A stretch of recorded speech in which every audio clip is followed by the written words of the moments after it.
Charlotte, listen up. I bought something really cool.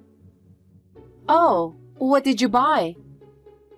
A brand new 4K TV. I've wanted it for so long. Finally got it. Now I can enjoy movies and shows in super high definition. Hold on a second. How much did it cost? Where did you buy it? How did you pay for it? Well, around $3,000. I got my bonus, so it's all good. It's the latest model with great features, so it was a good deal. $3,000? You bought something that expensive without even consulting me? What about our budget? How are we going to handle the rent and living expenses? But I got my bonus. It's a reward for myself. I work hard every day, so it's okay to splurge once in a while. But we plan to use that money to pay for insurance. What are you going to do now? We still need money for living expenses and other bills. And you have no sense of planning at all. It'll be fine. We can figure things out while watching TV. We can watch new shows and movies, which will help us relax. Hey, it's not that simple. What if we can't pay for insurance? What if we get seriously ill? Don't worry so much. I'll handle it. Things always work out somehow. They have in the past, and it'll be fine this time too. Always? Somehow? What are you thinking? Why are you so mad? Let's enjoy it since we bought it. It's a new TV. Your lack of planning is really shocking. Are you thinking about our future at all? But didn't you want a new TV too, Charlotte? I did, but not right now. The priorities are different. There are more important things to consider, right? Don't be so mad. I thought we'd enjoy it more now. Your insensitivity is unbelievable. It's proof you're not thinking about our life. Don't be so uptight. Let's relax and watch TV. Relax? When we have to worry about bills? When we need to figure out our finances? How am I supposed to relax? That's why I bought the TV, to deal with times like this. Seriously? I'm speechless. Money will work itself out. Enough. It seems pointless to talk to you any further. Finally, I got a lunch break. With so many people taking the day off, I've been really busy, so I couldn't contact you earlier. Did you go to the hospital? I just got back from the doctor. They said it's a summer cold. I thought so. I haven't had a summer cold in years. This year, the rainy season was long, and then it suddenly got hot. I've been cranking the AC, and the temperature difference between inside and outside is huge. Summer has really kicked in lately. It's tough. Work has been busy too, and everything just came together at the wrong time. I will definitely get better before our weekend trip. Don't push yourself. Even if you go on vacation, you may become fatigued, and there is a risk it may return. Let's postpone it. But we finally got a long weekend off. I have a stable job with set holidays.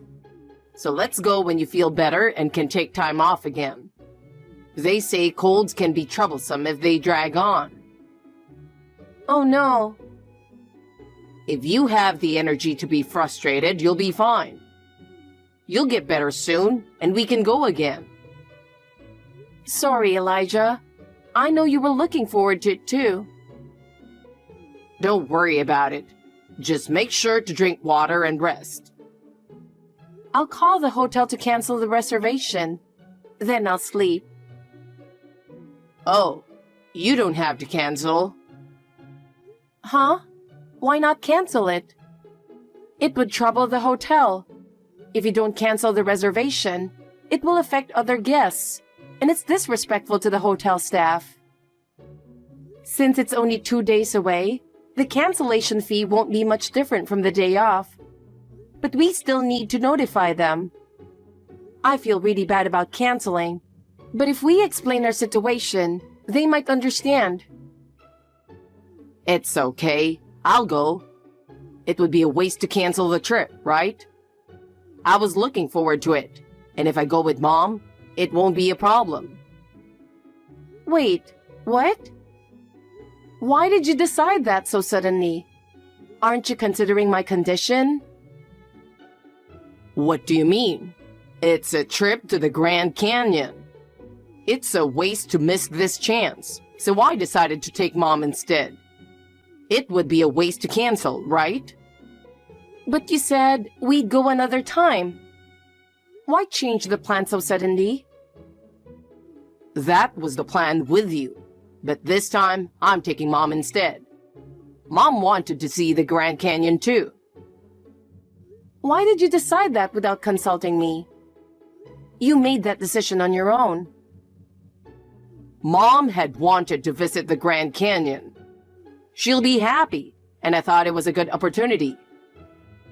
Wait, this Grand Canyon trip was arranged by you, but you chose a place that Mom wanted to go? Yes, I thought we could go there first to check it out. And if it's good, we could go in the winter with Mom and everyone. It's famous for its stunning views, and I thought Mom would love it. I found it strange that we were going to the Grand Canyon in the middle of summer. Now it makes sense. I thought it was because you could get a good deal on a nice hotel during the off-season. It was for Mom, wasn't it? Then you should have said so from the beginning. We travel with Mom every winter, right? I thought I told you that our summer trips were to scout for those winter trips. You didn't tell me. You never said a word about that. I thought I told you. Well, whatever. By the way, Elijah, you get really annoying when it comes to your mom. Annoying? What are you talking about? Your mom's not annoying at all. It's you who's annoying when it comes to your mom. Maybe that's why I might have ignored it. Still, why are you planning a fun trip to the Grand Canyon with your mom when I'm not fully recovered? You prioritize your mom over your sick wife. You're always being overly affectionate with her. It's gross. Don't say it's gross. I called Mom after I left the house this morning, and she said she's free this weekend. After you left the house? I hadn't even been to the hospital yet. You knew I wasn't feeling well. I figured you wouldn't be able to go since you seemed really sick. I wanted to show Mom the Grand Canyon. We'll go again in the winter when you're feeling better. Is that just between you and me? No. In winter, it's me, Mom, you, and Dad, of course. Right. I can't believe this. I'm looking forward to it. Can't wait for us all to go. You're the only one excited about it. What? You're not looking forward to it, Charlotte? I mean, your mom and dad are great people, and I'm happy to go with them, but when we're all together, you always ignore me. That's not true. You don't realize it.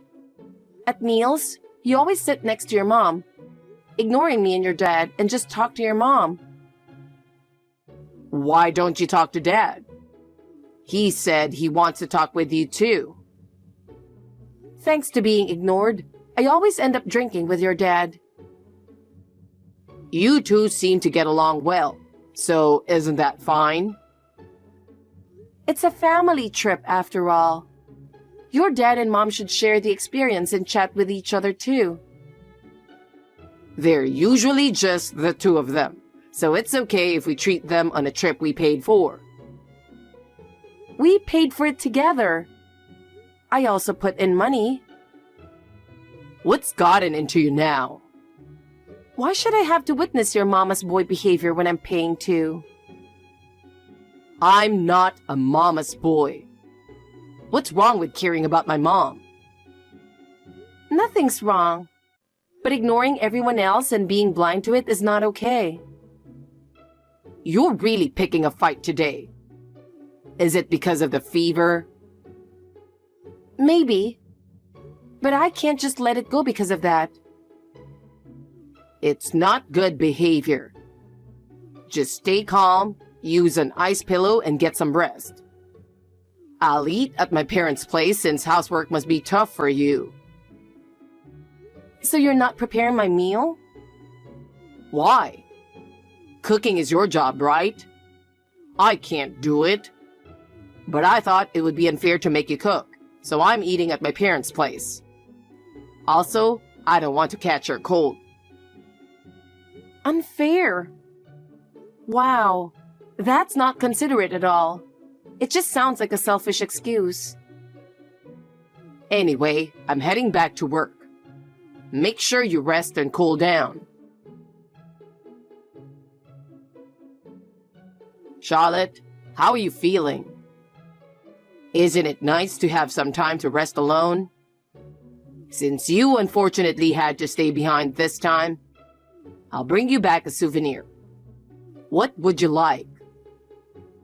You really went and left your wife with a slight fever alone. I'll bring back souvenirs and stories. It'll just be stories about you and your mom going here and there, how great the food was, and how your mom loved it, right?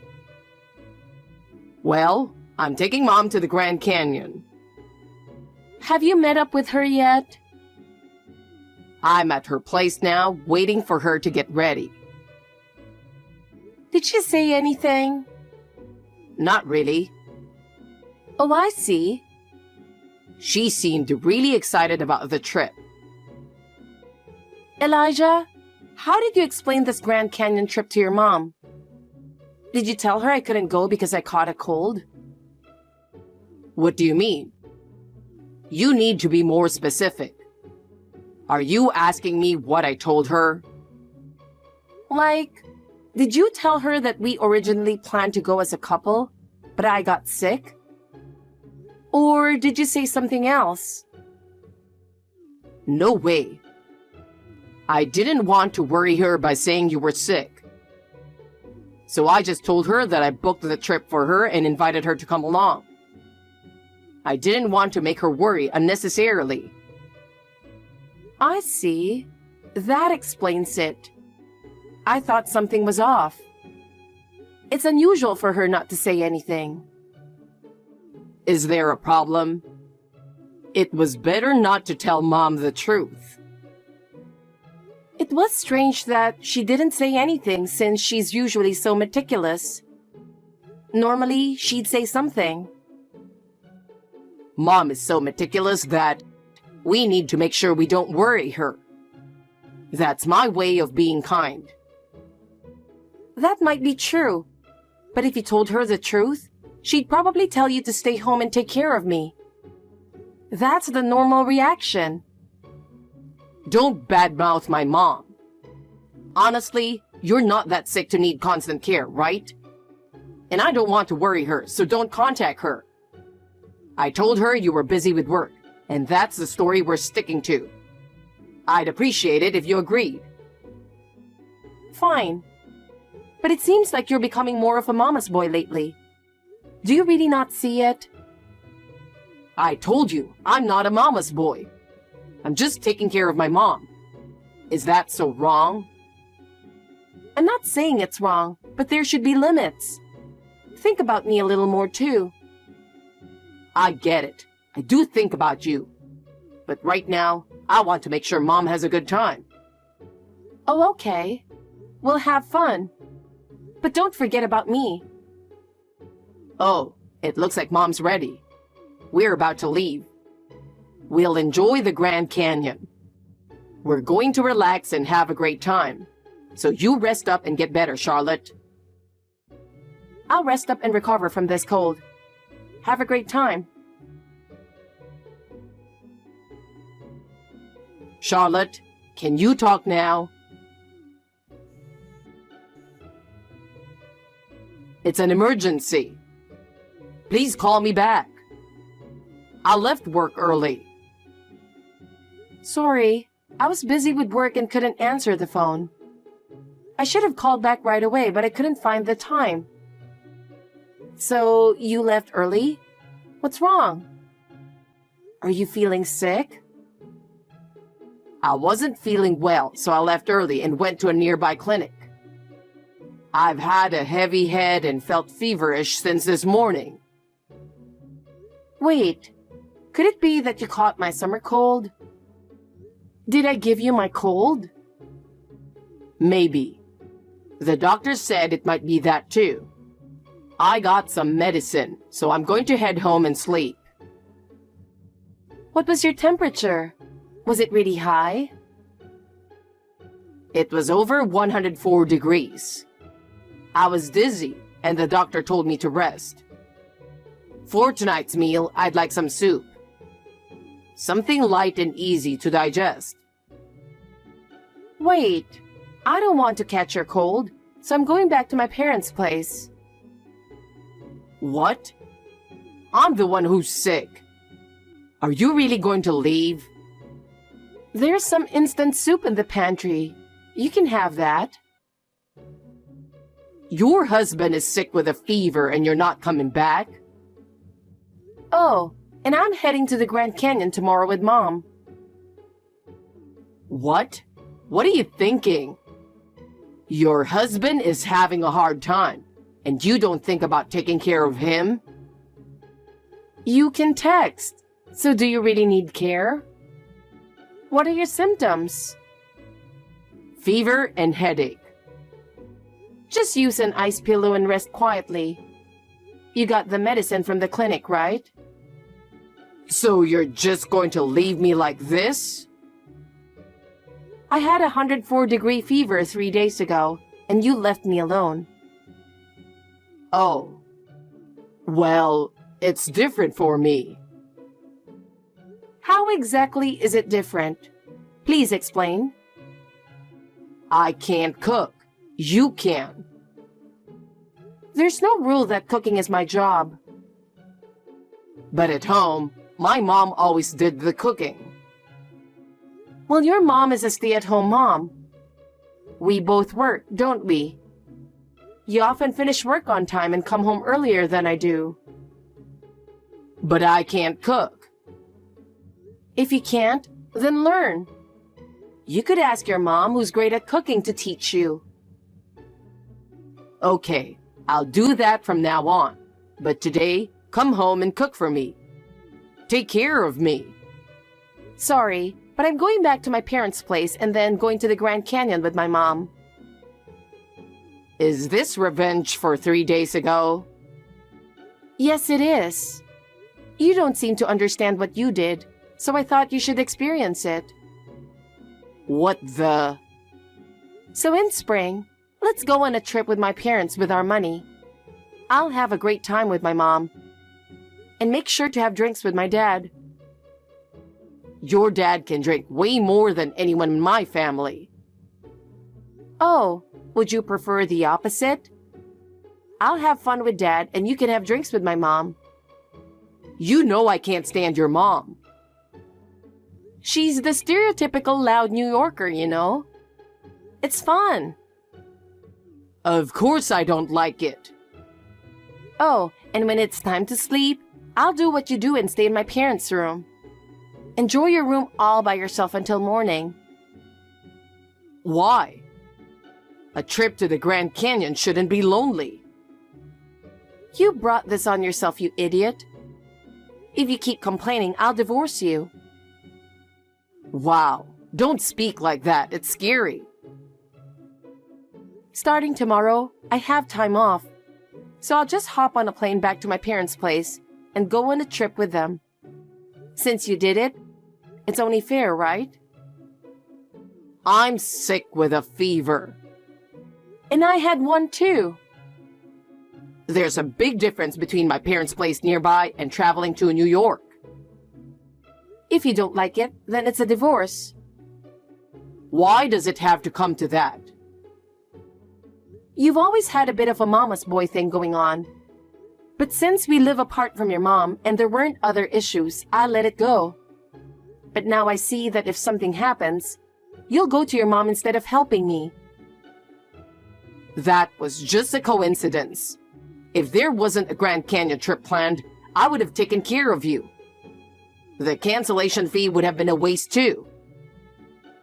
That just shows I wasn't your priority.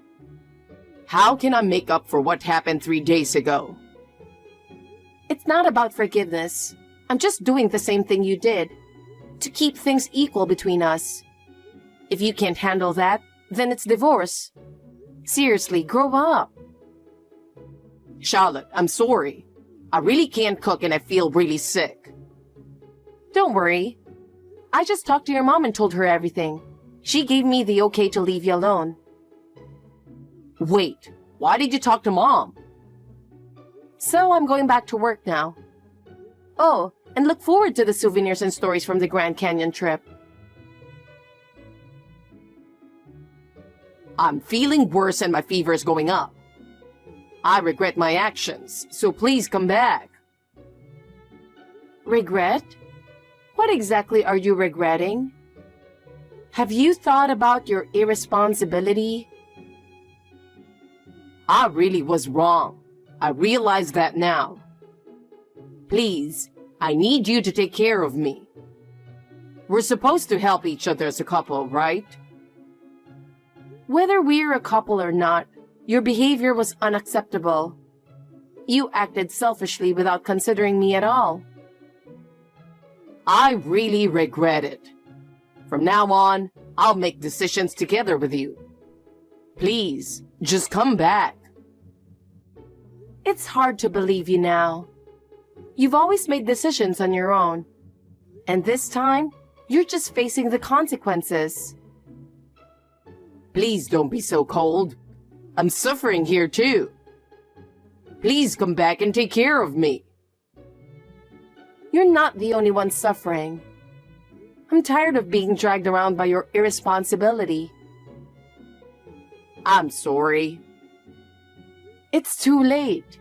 I'm tired of you always making decisions without consulting me. I really was wrong. I'm in pain. Please help me. Have you ever helped me when I needed it? Whenever I was in trouble, you always prioritized your mom. I promise I'll change from now on. So please help me. Your words are empty, and your actions never back them up. Charlotte, please. Figure it out on your own. Elijah seemed genuinely regretful, but my anger didn't subside, and of course, I couldn't forgive him immediately. A few days later, we had a family meeting where our parents learned the truth and started lecturing Elijah. His mom harshly scolded him, saying, "How could you not take care of your wife?" His dad also reprimanded him, saying, "A marriage works only when both partners support each other." My parents similarly questioned Elijah, asking, "Have you ever considered how much Charlotte has struggled?" Elijah hung his head the entire time and couldn't say a word in response. It seemed he finally realized his mistake. With a serious expression, he apologized. "I'm really sorry. From now on, I'll think more about you and act accordingly." Those words allowed me to slowly start to forgive him. Believing that Elijah was truly determined to change, I eventually forgave him. Now, Elijah treats me with much more care, and we are once again living happy days together. That incident was probably a necessary event for our relationship.